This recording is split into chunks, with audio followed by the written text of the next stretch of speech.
ఇక వియత్నాంలో జరిగిన బోటు ప్రమాదంలో మృతి చెందిన కడపకు చెందిన ప్రముఖ వ్యాపారవేత్త ముడియం శ్రీధర్ మృతదేహం స్వస్థలానికి చేరుకుంది. 2 రోజుల క్రితం వియత్నాం టూర్లో ఉండగా జరిగిన ప్రమాదంలో ఆయన మృతి చెందారు.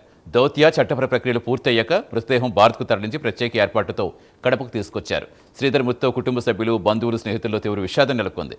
పలువురు ప్రజాప్రతినిధులు, రాజకీయ నాయకులు, వ్యాపార ప్రముఖులు ఆయన నివాసం చేరుకుని నివాళులర్పించి కుటుంబ సభ్యులను పరామర్శించారు. ప్రస్తుతం ఫీల్డ్లో మా కరెస్పాండెంట్ సుధీర్ సిద్ధంగా ఉన్నారు. సుధీర్, విహారయాత్రకు వెళ్లి నిజంగా విజయగా తిరిగి రావడం చాలా విచారకరం. అసలు ఏంటి వంచకులకు సంబంధించి ఎప్పుడు జరిగే అవకాశం ఉంది? ఏం చెప్తున్నారు కుటుంబ సభ్యులు?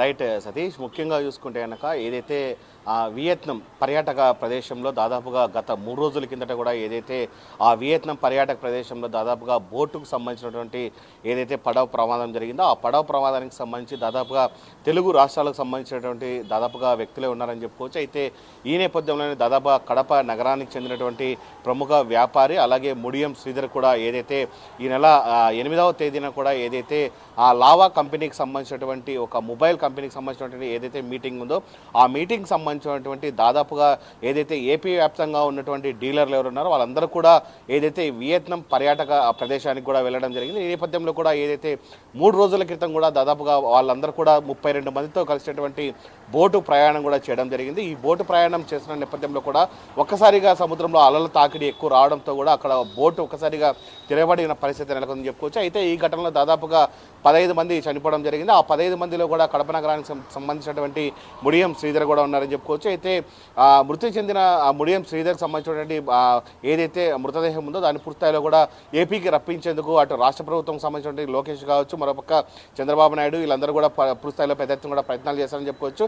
ఈ నేపథ్యంలోనే మరోపక్క వియత్నాం ఏదైతే ప్రభుత్వం ఉందో ఆ ప్రభుత్వం కూడా పూర్తిస్థాయిలో కూడా మృతదేహాలను స్వాధీనం చేసుకోవడం జరిగింది. వాళ్ళ ఏదైతే ఆ ప్రభుత్వ అధికారిక లాంఛనాల ప్రకారం పూర్తిస్థాయిలో కూడా బాడీలను స్వాధీనం చేసుకొని ఏది మృతదేహాన్ని ఎక్కడికి పంపించాలనే నేపథ్యంలో కూడా అన్ని రెడీ చేసుకున్న అనంతరం కూడా దాదాపుగా 3 రోజుల అనంతరం ఈరోజు దాదాపు మనం చూసుకుంటే కనుక మొదటగా బాంబేకి రావడం జరిగింది. బాంబే నుంచి అక్కడ కూడా పూర్తిస్థాయిలో అధికారికంగా ఆ డాక్యుమెంట్ ప్రకారం కూడా అన్ని కంప్లీట్ చేసిన అనంతరం కూడా బాంబే నుంచి హైదరాబాద్కి రావడం జరిగింది. హైదరాబాద్లో కూడా పూర్తిస్థాయిలో కూడా ఇటు రాష్ట్ర ప్రభుత్వం సంబంధించినటువంటి ఎవరైతే మంత్రులు ఉన్నారో వాళ్ళందరూ కూడా దాదాపుగా ఆ మృతదేహాలను స్వాధీనం చేసుకోవడం జరిగింది. దాని తర్వాత కూడా స్వయంగా అంబులెన్స్ను మాట్లాడి ఆ అంబులెన్స్ ద్వారా ఎవరైతే కుటుంబ సభ్యులు ఉన్నారో వాళ్ళకైతే కనుక ఆ మృతదేహాలను కూడా అప్పగించడం జరిగింది. దాని తదనంతరం నుంచి కూడా మధ్యాహ్నం దాదాపుగా 2 గంటల సమయంలో కూడా ఏదైతే ముడియం శ్రీధర్కి సంబంధించినటువంటి డెడ్ బాడీ కూడా పూర్తిస్థాయిలో అంబులెన్స్ వద్ద తన ఇంటికి రావడం జరిగింది. ఈ నేపథ్యంలో ఇంటి వద్ద అయితే కనుక పూర్తిస్థాయిలో కూడా దాదాపుగా కుటుంబ సభ్యులు ఏదైతే పూర్తిస్థాయిలో లోనికి గురైన పరిస్థితి ఉందని చెప్పుకోవచ్చు. వాళ్ళ బాధ చెప్పుకోలేనంతగా ఉందని చెప్పుకోవచ్చు. ఇంటికి పెద్ద దగ్గరగా ఉన్నటువంటి ముడియం శ్రీధర్ ఇలా చనిపోవడంతో కూడా కుటుంబ సభ్యులు కూడా పూర్తిస్థాయిలో భావోద్వేగంలో ఉన్న పరిస్థితి అని చెప్పుకోవచ్చు. మరోపక్క బీటెక్ చదువుతున్నటువంటి విద్యార్థి కావచ్చు, అలాగే మరోపక్క బీటెక్ చదువుతున్నటువంటి మరో కొడుకు ఈ పూర్తిస్థాయిలో కూడా పిల్లలు కూడా పెద్ద ఎత్తున కూడా తమ తండ్రి లేడన్న అంశాన్ని కూడా వాళ్ళు కూడా జీర్ణించుకోలేకున్న పరిస్థితి అని చెప్పుకోవచ్చు. మరోపక్క ఇప్పటికే ఆయన నివాళులు అర్పించేందుకు కూడా పూర్తిస్థాయిలో కూడా మరోపక్క జిల్లా కలెక్టర్ చెరుకూరి శ్రీధర్ కూడా అక్కడ రావడం జరిగింది. ఆయన కూడా ఏదైతే ముడియం శ్రీధర్కి సంబంధించి ఆయన నివాళులు అర్పించడం జరిగింది. ఆయన కూడా మీడియాతో మాట్లాడడం జరిగింది. ఖచ్చితంగా ఈ కుటుంబాన్ని రాష్ట్ర ప్రభుత్వం ఆదుకుంటుందని చెప్పడం జరిగింది. మరోపక్క ఏదైతే వియత్నాంకు సంబంధించినటువంటి ప్రభుత్వం ఏదుందో ఆ ప్రభుత్వం నుంచి కూడా ఖచ్చితంగా ఏదైతే నష్టపరిహారం అందించే విధంగా ప్రయత్నం చేస్తామని చెప్పి ఆయన కూడా చెప్పడం జరిగింది. మరోపక్క కడప నియోజకవర్గమే కాదు, ఓన్లీ జిల్లా వ్యాప్తంగా ఉన్నటువంటి మరోపక్క రాయలసీమ వ్యాప్తంగా ఉన్నటువంటి ఎవరైతే మొబైల్కి సంబంధించిన డీలర్లు ఎవరున్నారో వాళ్ళందరూ కూడా ఇప్పుడు అయితే పుస్తకాలు పెద్ద ఎత్తున ఏదైతే ముడియం శ్రీధర్ ఇంటికి చేరుకోవడం జరిగిందో ఆయనకు నివాళులు అర్పిస్తున్న పరిస్థితి అని చెప్పింది. మరోపక్క ఏదైతే ఓపో కంపెనీకి సంబంధించినటువంటి తైవాన్ నుంచి కూడా సీఈఓ రావడం జరిగింది. ఆ సీఈఓ కూడా పూర్తిస్థాయిలో కూడా ఏదైతే ముడియం శ్రీధర్ కూడా నివాళులు అర్పించిన పరిస్థితి ఉంది.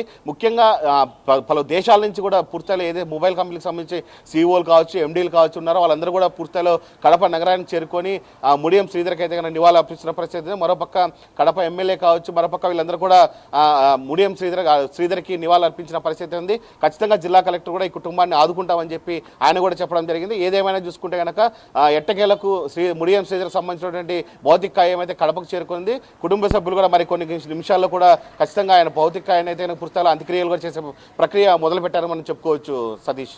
Right, thank you Sudheer, Srihari, Azeem, Harikrishna field report అందించినందుకు.